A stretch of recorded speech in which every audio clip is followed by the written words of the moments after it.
As she stood in front of her 5th grade class on the first day of school, she told the children an untruth. Like most teachers, she looked at her students and said that she loved them all the same.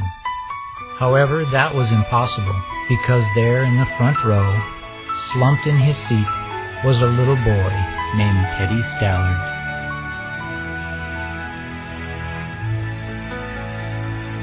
Miss Thompson had watched Teddy the year before and noticed that he didn't play well with other children, that his clothes were messy, and that he constantly needed a bath.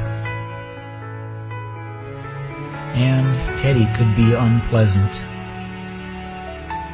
It got to the point where Miss Thompson would actually take delight in marking his papers with a broad red pen, making bold X's, and then putting a big F at the top of his papers. At the school where Miss Thompson taught, she was required to review each child's past records, and she put Teddy's off until the last. However, when she reviewed his file, she was in for a surprise. Teddy's 1st grade teacher wrote, "Teddy is a bright child with a ready laugh. He does his work neatly and has good manners. He is such a joy to be around." His 2nd grade teacher wrote, "Teddy is an excellent student, well liked by his classmates, but he is troubled because his mother has a terminal illness, and life at home must be a struggle."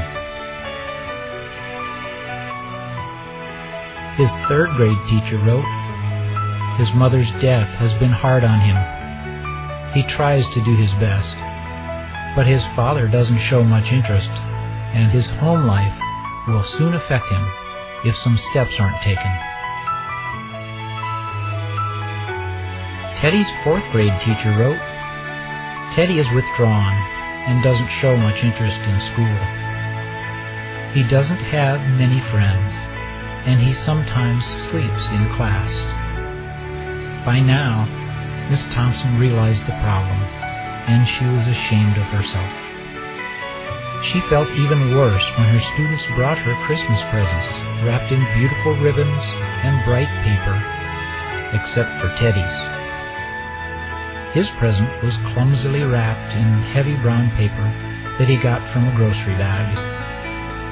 Miss Thompson took pains to open it in the middle of the other presents.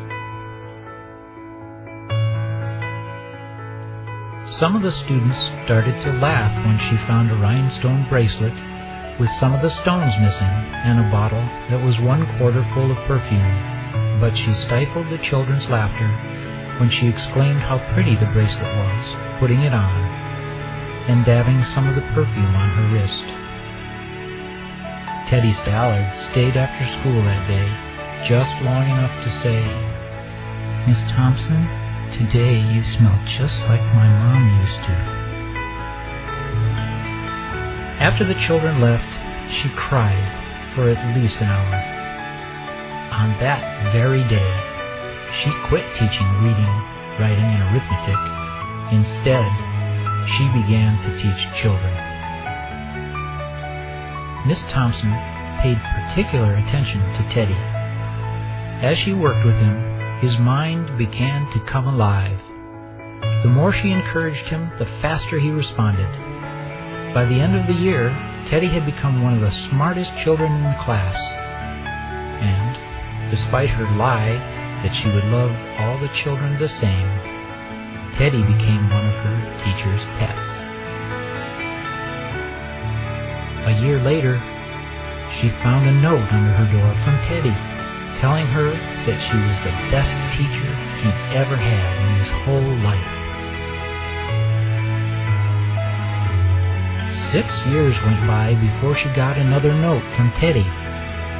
He then wrote that he had finished high school 3rd in his class, and she was still the best teacher he ever had in his whole life. 4 years after that, she got another letter, saying that while things had been tough at times, he'd stayed in school.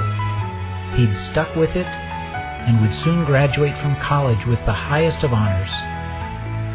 Again, he assured Miss Thompson that she was still the best and favorite teacher he'd ever had. Then 4 more years passed, and yet another letter came. After he got his bachelor's degree, he had decided to go a little further. She was still the best and favorite teacher he'd ever had. But now his name was a little longer. The letter was signed Peter F. Stallard, M.D. The story does not end here. There was yet another letter that spring. Teddy said he'd met this girl and was going to be married. He explained that his father had died a couple of years ago, and he was wondering if Miss Thompson might agree to sit at the wedding in the place that was usually reserved for the mother of the groom. Of course, Miss Thompson did, and guess what? She wore that bracelet, the one with several rhinestones missing. Moreover, she made sure she was wearing the perfume that Teddy remembered his mother wearing on their last Christmas together. They hugged each other, and Dr. Stallard whispered in Miss Thompson's ear, "Thank you for believing in me. Thank you so much for making me feel important and showing me that I could make a difference."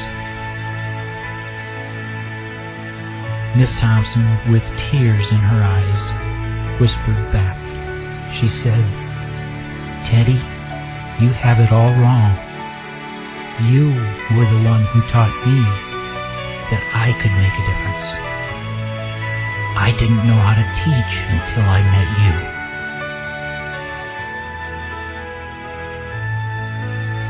You can never tell what type of impact you may have on another's life by your actions or lack of action. Please consider this fact in your venture through life, and just try to make a difference in someone else's life today.